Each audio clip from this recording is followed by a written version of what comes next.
Hey, everybody. Welcome to Meddkit's Provider Spotlight, where we are interviewing the most amazing private practices from all over the United States. We have every week a new provider, a new perspective, a new field. So it's really, really fun, and we have a lot of good information coming to you. And today, I want to introduce you to a really awesome special guest. I am really excited for this one. We have Dr. Natalie Phillips with us today, who's an audiologist, an entrepreneur, a speaker, connection coach, podcast and live show host, and owner of the Audiology Center of Northern Colorado. Dr. Natalie Phillips, welcome. Thank you for joining us. Thanks for having me. I'm excited to talk, actually. I can talk for a long time. Good, because we're going to have an awesome Friday afternoon then, because we have Awesome. a lot to get through, but a lot that we really want to know from you. And I think some of the best parts of this is for people to really get to know you. I love talking about the origin story. I love hearing about what had inspired you to open your practice. So feel free to shoot off wherever it makes sense for you. Sure. Well, I've been an audiologist for about 28 years now, and I've worked for maybe 25 years or so for other people, both in private practice and hospitals and clinics. And mostly I've worked with a lot of different physicians. And just because of my background, which I'll share with you guys, I couldn't really own a practice as I moved around a lot. So my husband is a strength and conditioning coach with a university here. And with his particular job, we were always moving every 3 to 5 years, just being in the collegiate or actually even professional athletic areas. And so we were always moving from state to state. I've lived maybe in 6 different states in our marriage. And so honestly, like I was told, and also it was in my head that I could never ever own something because then I would just have to sell it and find somebody and it'd be a huge mess. So just work for somebody. So I've worked for somebody for the past 25 years and ended up owning other businesses though outside of audiology. They just weren't an audiology clinic or a private Mhm. practice. And then just about 3 years ago, it just happened to be perfect timing as one door closed and another door opened. It was just where an ear, nose, and throat physician that I was working with sold to his practice to a corporate healthcare system. And we essentially got pushed out and figured it was time to do it. So, it kind of was an inspiration, I guess, by, default, but also we were ready definitely to start our own private practice by then. That's awesome. Sometimes things are a blessing in disguise and, you were ready for it. And I love that, dive in head first. We've got this. Mhm. That's awesome. So how would you say, there's a lot in what in your realm of what you do, but what do you find are the most common areas? What do you find that there's obvious things that people are struggling with, but what do you feel like that, is really common that, people are coming in and you're seeing it maybe every single day? Yeah, in my field of audiology, for people that don't know what an audiologist is, we're basically providers that are able to evaluate and diagnose and manage and treat hearing loss, tinnitus, sound sensitivity, balance issues, things like that. So that's what an audiologist does. So in my practice and industry, typically I see people struggling with getting help for hearing loss, whether it is still a stigma of I don't want to wear anything in my ears or just maybe not knowing enough. There's so much stuff out there that people can look up online and find out that way. So there's a little bit of confusion there, but definitely getting help for their hearing loss is one struggle. Maybe helping them learn what's actually out there, with the technology. Technology has changed. And again, being an Yeah. audiologist for 28 years, technology has changed a whole bunch. Yeah. And just kind of teaching people a different mindset shift of, this is actually going to make your life and your communication and your connection easier. I'm not trying to make it harder. I'm trying to make it easier for you. And then maybe like with my patients, I specialize in tinnitus and sound sensitivity. So tinnitus would be sounds in the ears that a lot of people, some people just, it comes and goes and it's normal. Some people, it lingers and it can affect your sleep patterns at night and it can affect other things in your life. And so I work with patients that have tinnitus and sound sensitivity. And many of these patients, along with even like our vestibular patients that are having balance issues or dizziness, they're pushed around from provider to provider. So I think one of the things that I see people struggle with is not getting the answers or getting the help that they need. So that's what I constantly deal with is a lot of those things. Yeah, I'm sure. Yeah, I'm sure sometimes they see a lot of people and they're not getting exactly what they need, and so that's awesome. I mean, your approach, I feel like, which I'd really like to talk about. I mean, you are so personable and you've been in this industry for a while. You have seen the evolution of a lot of things. So how would you describe your approach with patients? Like what is unique to you and your community? Well, I think it's not so much my community, but my background and my experience. So because what I was able to move around, I'm embracing the changes and the differences that I've had to learn in my career, and that is moving from practice to practice or state to state. But also, I kind of stuck with staying in more of a medical setting with ear, nose, and throat physicians, with neurotologists. So my background is very medically based, where I'm heavy into the diagnostics because I was trained and I worked for many, many years just trying to get answers for patients, right? And trying to help them put the pieces of the puzzle together in getting their diagnosis. So I'm heavy on diagnostics. And as a private practice owner, most audiologists that go into private practice kind of stick with hearing aids and just do hearing tests and hearing aids. But my partner and I, we didn't want to do this. We wanted to keep the ability to be able to help our patients as most comprehensively as possible, right? And so my current partner was actually my fourth year resident. And so we had worked together after that Yeah. for about 5 years or so. And so when it was time for us to go out on our own, we both looked at each other and said, "Yep, we're doing it, and we're doing it our way." And although there aren't a lot of private practice audiologists that are out there that continue to take the medical route, that's just something that we do. So we still stick with hearing loss and hearing aids, but we're able to help people with implantable devices, or like I said, tinnitus or sound sensitivity, the dizziness and the balance issues, auditory processing, and even again, one thing that not a lot of audiologists work with are brain injuries and concussions as well. So a lot of medically based things is what makes us unique as a practice.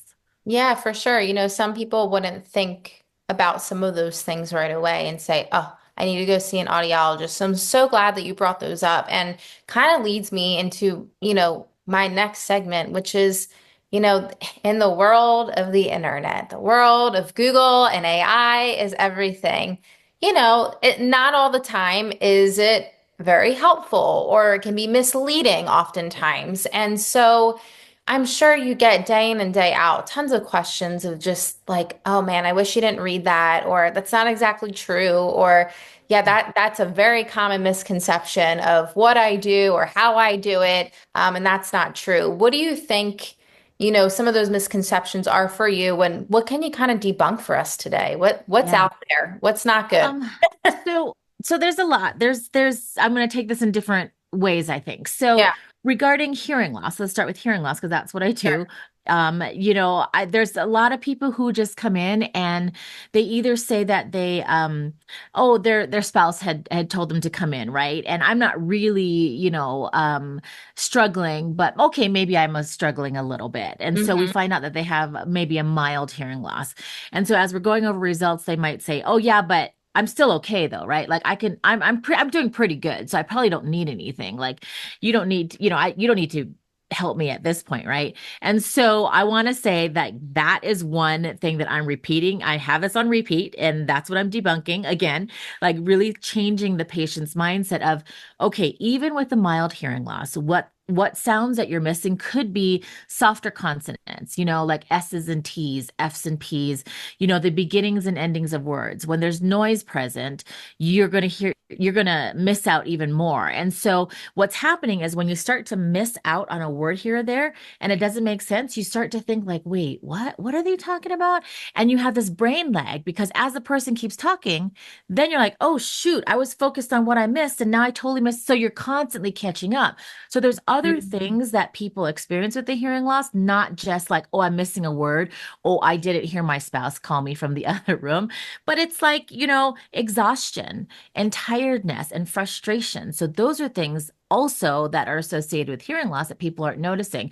So one thing with hearing loss that I'm constantly debunking is the earlier you get in to do something, the better, right? So when we Yep. test you, we test for loudness, where you're pushing the button for the beeps, but then also clarity. We have you repeat words back to us. And sometimes, the earlier that you get it, actually, let me back up. So, when you exercise, right? And you exercise and you're pumping weights or whatever. And when you exercise, the nerves fire to your muscle and it keeps your Mhm. muscle strong.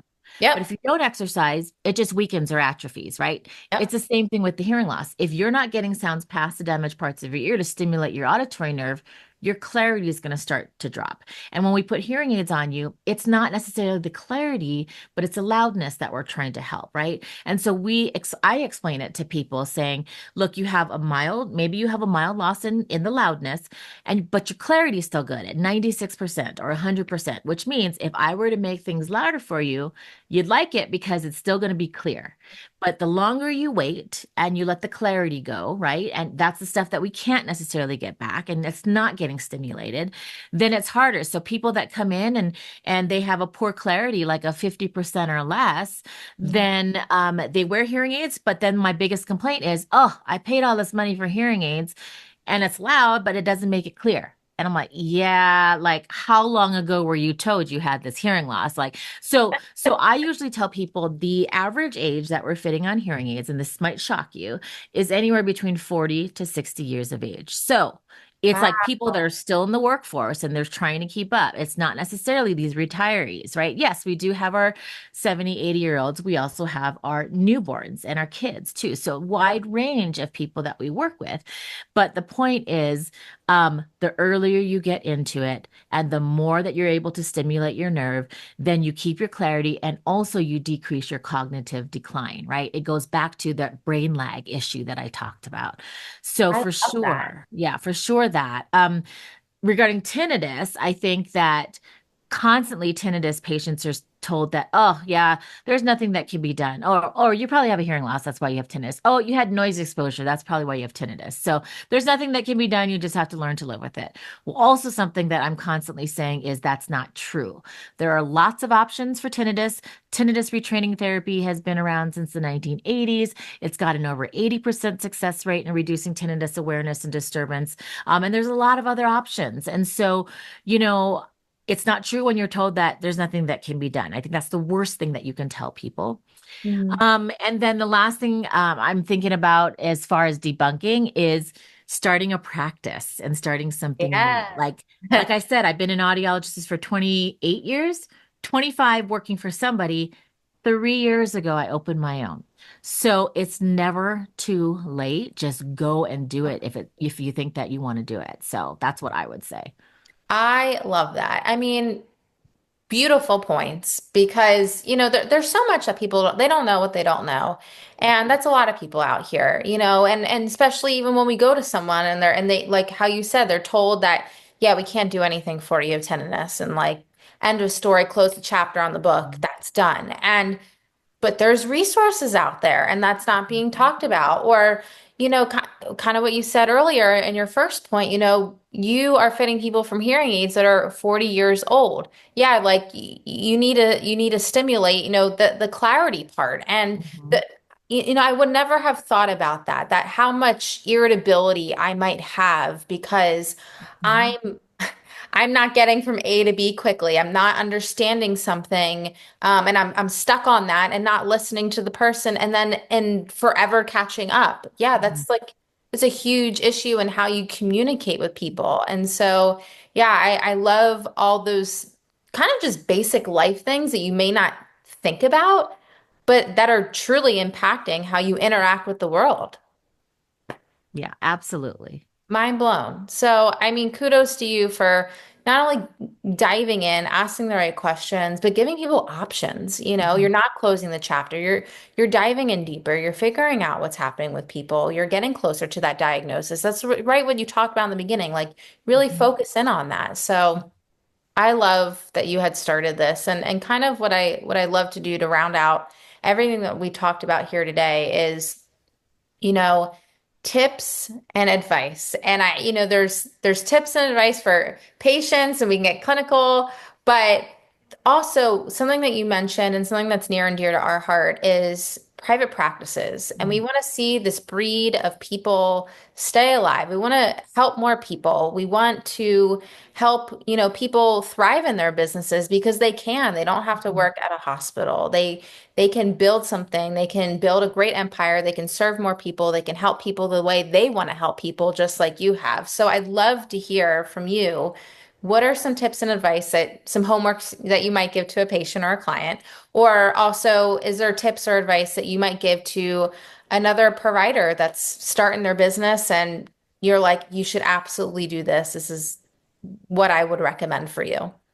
Yeah. Okay. So let's start with patience first. Yeah, patience. And this kind of goes back to even your other question about like what's on repeat with us, right? Yeah. And what we Yeah. always say, right? Okay, so the first thing I was thinking for tips or advice for patients is how to clean your ears. That's one of the things that people say. See, Yes. I know. See, I thought Yes, so. all the time. Yeah, Okay.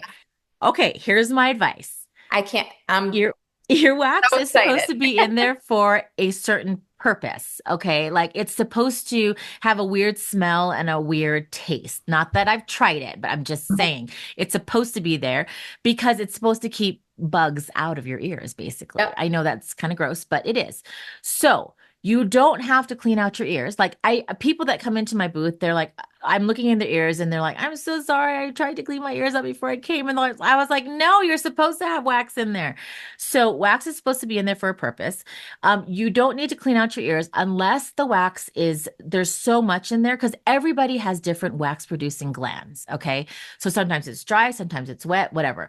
And so, you don't have to clean it out unless it's impeding your hearing, which means it's plugged up somehow. Okay. So if you've been cleaning out with Q-tips, so Q-tips is a no-no because Q-tips are strong enough to push the wax in further. And yes, it looks like when you take out your Q-tip, oh, look, I got stuff out. But actually, you're pushing it in further because wax. Okay, so I'm gonna use my arm here. So wax only starts if this is the entrance of your ear canal and my elbow is the eardrum. It kind of starts about right here and it migrates out on its own. So that way you don't, when I look in an ear and I see wax closer to the eardrum, I know they've used something to try to clean their ears out because it's got pushed back to where it doesn't even really get produced. So that's number one. And sometimes you can't help it. Like with hearing aids, when you're wearing you're just pushing something in. If you're somebody, a broadcaster or something that you have to wear earbuds all the time, you can't help it. I get it. But you really don't have to clean out your ears unless it's plugged up. Now, Mm. a good way to clean out your ears instead of using Q-tips, is if you take a Kleenex and you roll it up so it's conical in shape, like after your shower, where maybe it's wet. If you take the Kleenex at the point and you put it in your ear and you just kind of hold it, the water will absorb onto the Kleenex better than a Q-tip. And because it's conical in shape, because you twisted it, right, to make a point at the Mhm. top, and you twist it around and around, it gets the wax that's on your ear canal off, and it's not hard enough to push the wax in further. So that would be my recommendation for cleaning your Oh ears. my Or gosh. just get into an office and get your ears cleaned properly. Don't try to, I've had people use, keys, What? Q-tip, yep, keys, Q-tips, bobby pins, you name it. But I've also seen ear damage because of those things. So that would probably be my one of my biggest advices. And a lot of people always have that question, like, how are you supposed to clean our ears? So definitely. I Um, love that you had brought this up. I mean, everyone thinks about it. Everyone has Q-tips at home, right? And I'm yeah. sure that's a lot of what you see is the Q-tip stuff. Just Hmm. had a conversation with friends maybe a month ago about this conversation. And no one knew the answer. So yeah, I'm going to Yeah. forward them all of this and say, hey, you need to watch Dr. Natalie Phillips and what she has to say about this, you guys. But Yeah, yeah, I yeah, mean, everyone needs to know this. yes, That yes. was mind blowing in itself. Okay, good. I'm glad. Okay. Okay. The other thing is, I think this one's kind of interesting too. So again, another piece for the patients, and then I'll Yeah. talk about the private practice. So, Mhm. um, like even homework. I was thinking about like maybe what you said about homework or tips. Yeah. People also think that when you put hearing aids on or even a cochlear implant, that, oh, you should be able to see fine. Like I put glasses on and I can see clearly. It's not the same. You're not hearing 20/20. So when you put hearing aids on or you're going to be implanted with a cochlear implant, it is still important to do auditory training and actively listen. Like you're not just going to sit back. And I also explain this to spouses too, because I want spouses to understand that just because I put a hearing aid on your spouse doesn't mean that you don't, tap to get his attention. It's not perfect. It makes things better and for him to hear speech, but you still have to minimize noise, tap them first, get their attention, and that person that has the hearing loss still has to actively listen and advocate for themselves. So Mhm. that's something that I want people to know too, is that you're not just going to sit back, but you're going to still actively listen and do auditory training, even if you are fit with hearing aids or a cochlear implant. So those, I think Yeah. that would be my second tip for a patient. That makes a lot of sense. I mean, especially when, you're dealing with someone else, you live with someone else and they are being fitted or they have, a Mhm. hearing aid. I think there's so much that if they don't have one themselves, it's probably hard for them to understand still, and they might assume some things. So great Yep. homework, but also great debunking, I think, for those people that are, indirectly affected by Right. hearing loss. So I really appreciate you bringing that up. That's a great idea. Yeah. Yep. And then, okay, so for private practices now. Mhm. So I think like for providers that are starting practices, my advice would be talk to others and always be learning. Like be in a collaborate with people, especially if you're a solopreneur. Like luckily I have a partner, so she and I can go back and forth, but we go to different business functions where we can talk to other private practice owners, or like I had recently reached out to a friend who has a private practice as an audiologist, and I said, "Hey, how's everything going?" And he shared some things with me, and I said, "Ugh," I said, "Okay." I said, "You know what? I just learned about this. Let me show you the resource that might help you." And he goes, I'm so thankful because I don't get to talk to anybody. So I don't know that there's this out there." I'm like, "I'm so sorry. I should have checked in earlier with you."